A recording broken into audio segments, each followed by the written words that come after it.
सर्व काही माहिती असतं. मॅन रिव्हर चालू झालंय. बोट अँड रिव्हरचे problem. Man river, man rain झाला. आता काय रिव्हर अँड बोट. रिलेटिव्ह वेलोसिटीमध्ये रिव्हर अँड बोटचे प्रॉब्लेम आपण चर्चा करणार आहे. जर रिव्हर बोट जर समजला तर तुम्हाला एस्केलेटर चढणार नाही. एस्केलेटर त्याच्यात ते पण गोष्ट आपल्याला कळेल. त्यासाठी ना 4 केस बनणार आहे. पहिला 4 केस बनणार आहे. बघा 4 केस कोणते आणि क्वेश्चन मध्ये झाले तर फक्त हे 4 केस मधून कोणते बनणार आहे. बघा मी काय म्हटलं, ही नदी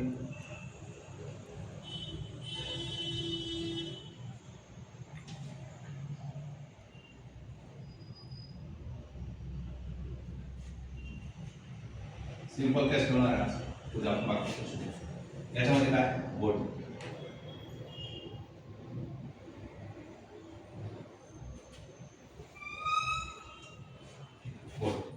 होता का. मी म्हटलं रिव्हर कसं आहे स्टेशनरी.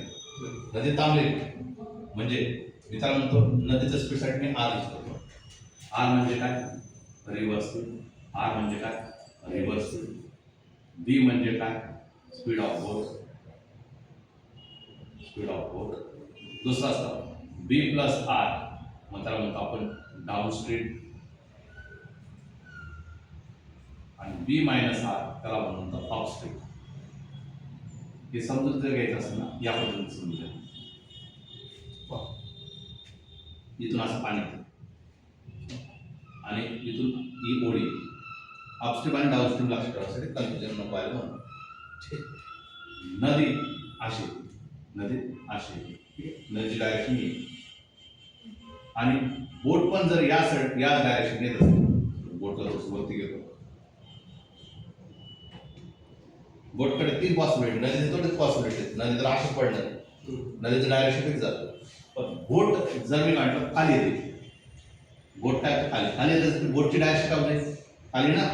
इकॉनॉमिक स्पीड आहे आरची आणि जर बोटची पण स्पीड हीच झाली पण कपडे येते खाली येते असं, मग याला काढतो डाऊन स्पीड. खाली येते म्हणून काढतो डाऊन स्पीड. ही लॉजिक आहे, असं काही नाही कन्सेप्ट. पण असं फील राहतो डाऊन स्ट्रीम आणि अपस्ट्रीम मध्ये कन्फ्युजन होतं. म्हणून आपण काय म्हणतो असं वरती चढायचं. मग नदी अशी खाली येतं तर मी बोट अशी घेऊन चालू उलट्या डायरेक्शन. बोटची डायरेक्शन आता उलटी घेतली आणि नदी अशी खाली येते. मी कुठे जायचं म्हणून करतो वरती, म्हणून काढतो मी अपस्ट्रीम. बोट वरती जात असेल तर काढतो मी अपस्ट्रीम. बोट जर खाली येत असेल तर काढतो मी डाऊनस्ट्रीम. दोघांची डायरेक्शन कशी आहे सेम आहे म्हणून मी काय केलं प्लस. दोघांची डायरेक्शन अपोजिट आहे आणि आर मायनस बी का नाही केलं. आर मायनस बी नाही का नाही केलं कारण आर प्लस बी केलं तर काय असेल पण आर मायनस बी केलं का बरं नाही. कारण जर मला माहिती ना ऑलवेज मला बी कसा असला पाहिजे मोठा असला पाहिजे आर पेक्षा, तरच नदीच्या वरती आहे ना तो.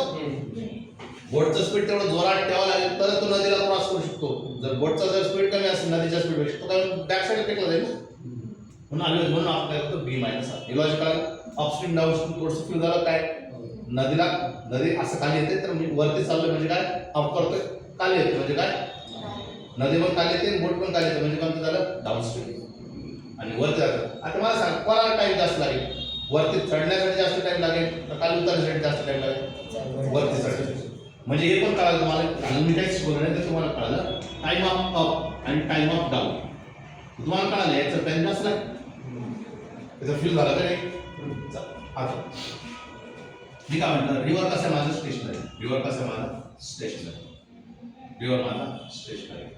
तर बोटचं स्पीड बी जर मला इथून प्रत्येकामध्ये एक डिस्टन्स कव्हर करायचं आहे. एक डिस्टन्स रिक्वायर्ड. एक डिस्टन्स कव्हर करायचं प्रत्येक क्वेश्चन मध्ये काय करायचं मला एक डिस्टन्स कव्हर करायचं. एक्स डिस्टन्सला जायचं. सिंपल. मला कोणाचं स्पीड काढायचं बोटचं स्पीड काढायचं. मला कोणाचं स्पीड काढायचं बोटचं स्पीड काढायचं. बोटचं स्पीड काढायचं म्हणजे बी म्हणजे काय बोटचं speed distance upon time. Distance upon time. कोणाचं काढलंय बोटचं काढलंय तर टाइम कोणाचं घेणार कळलं का. टाइम ऑफ बोट टी बी म्हणलं कळलं का. चला सिमिलरली इथं कोणाचं इथं काढलं मी कोण स्टेशनरी बोट स्टेशनरी. बोट कसं आहे तुमचा आता स्टेशनरी. बोट जर माझा स्टेशनरी राहत असेल बोट जर माझा स्टेशनरी राहत असेल तर मला कोणाचं स्पीड भेटेल रिव्हरचं. बरोबर कोणचा स्पीड भेटेल मला रिव्हर्सचा रिव्हर्स इज का x अपॉन t पण कोणाचा आहे रिव्हर्सचा म्हणून भेटेल t लॉजिक कळलं आता नदी माझी अशी चालली आणि बोट पण असं चाललंय दोघांची डायरेक्शन सेम आहे अपस्ट्रीम का डाऊनस्ट्रीम ना दोघांची डायरेक्शन जर सेम म्हणत असेल तर काय झालं तुमची डाऊन कन्फ्युजन नको व्हायला कारण की अप अँड डाऊन म्हणजे कन्फ्युजन असतं म्हणून मी ही डायग्राम काढली इथून तुम्हाला कसं फील करायचं खाली येते दोघांची डायरेक्शन सेम खाली येत आहे म्हणजे दोघांची डायरेक्शन सेम हे कन्फ्युजन पार्ट आहे ना म्हणून ती डायग्राम लक्ष ठेवायची कोणतं झालं तुमचं कोणतं झालं पटकन डाऊनस्ट्रीम झालं डाऊनस्ट्रीम जर जात असेल तर मास speed down B plus R म्हणून काढली B plus R B plus R जर मी बोललो तर काय डिस्टन्स तर एक्सच कव्हर करायचं त्याला प्रत्येकाला डिस्टन्स सेम करूया एक्स डिस्टन्स कव्हर करायचं मग टाइम काय राहणार आहे टाइम काय राहणार आहे बोट राहणार आहे काय रिव्हर राहणार वेगळं राहणार आहे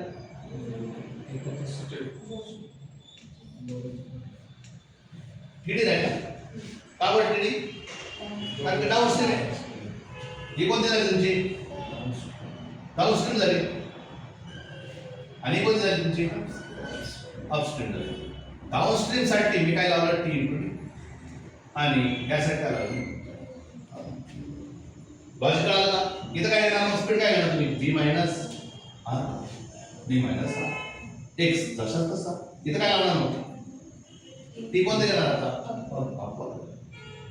काय डाऊट आहे समज आणि हे पण कळतं आपल्याला हे दोघे एकमेकांचे कसे आहेत इनव्हर्सली प्रोपोर्शनल याचा स्पीड काय झाला आता मी आता इथून टाइम अप पण काढू शकतो ना time up is equal to काय x upon b minus r TD काढायचं आहे तर तुम्ही काढणार x upon b plus r तर तुम्ही काय x तर दोन्ही ठिकाणी कॉन्स्टंट आहे मग काढणार TD is inversely proportional to the b plus r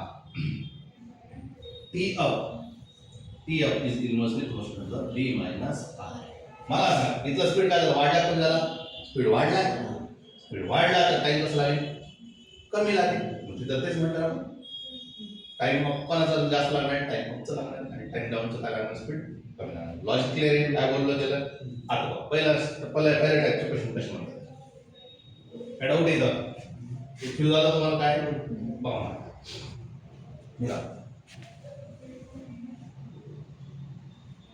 if stationary river if boat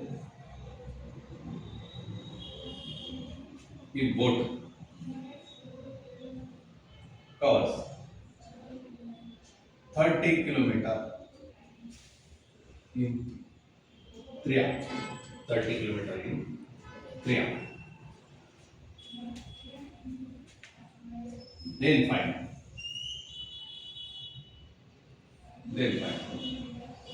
speed of boat एकदम सिंपल क्वेश्चन आहे रिव्हर कसा आहे स्टेशनरी आणि आपल्याला काय दिलं डिस्टन्स पण दिलं आणि बोटचं दिलं मग आपल्या बोटचं स्पीड काय म्हणजे डी बी जर काय x अपॉन टी कोणता बोटचा टाइम पिरियड किती आहे 30 किलोमीटर किती आहे 3 तास आहे म्हणजे काय ना 10 किलोमीटर पर आवर नाही काढलं समजलं काय केलंय सिमिलर इफ स्टेशनरी बोट कसं आहे स्टेशनरी त्याला काही फोर्स लावणार नाही पण नदीत घेऊन जाणार कोण घेऊन जायचं एकाच मध्ये त्याला नदी घेऊन जाईल थांबलेली बोट आहे जसं की लाकूड टाकला आपण लाकूड काय होणार बोट पुढे जाईल ना लाकूड जाईल आपण बोट म्हणतो if stationary boat it covers 30 kilometer in 3 hours then find speed of river आता काय इकडे रिव्हर दिला इकडे स्टेशनरी बोट दिलं आणि तिकडे त्याला स्पीड ऑफ बोट आणि इकडे त्याला speed of river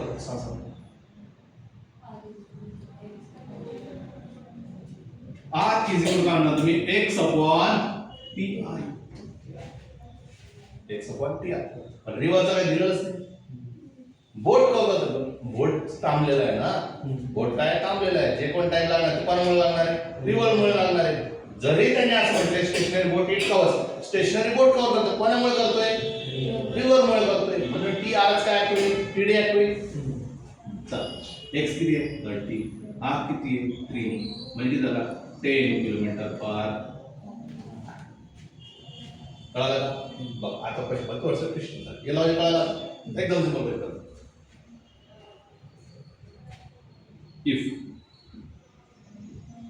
if stationary boat, then it covers 50 kilometers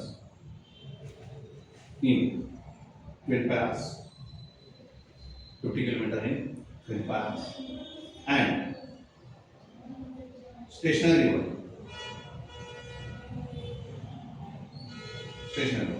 it covers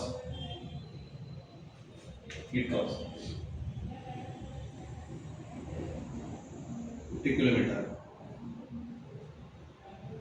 in 25 hours. Then find.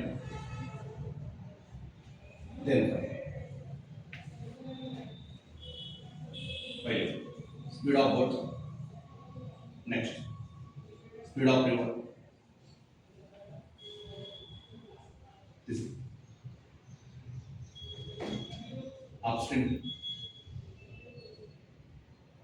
नंतर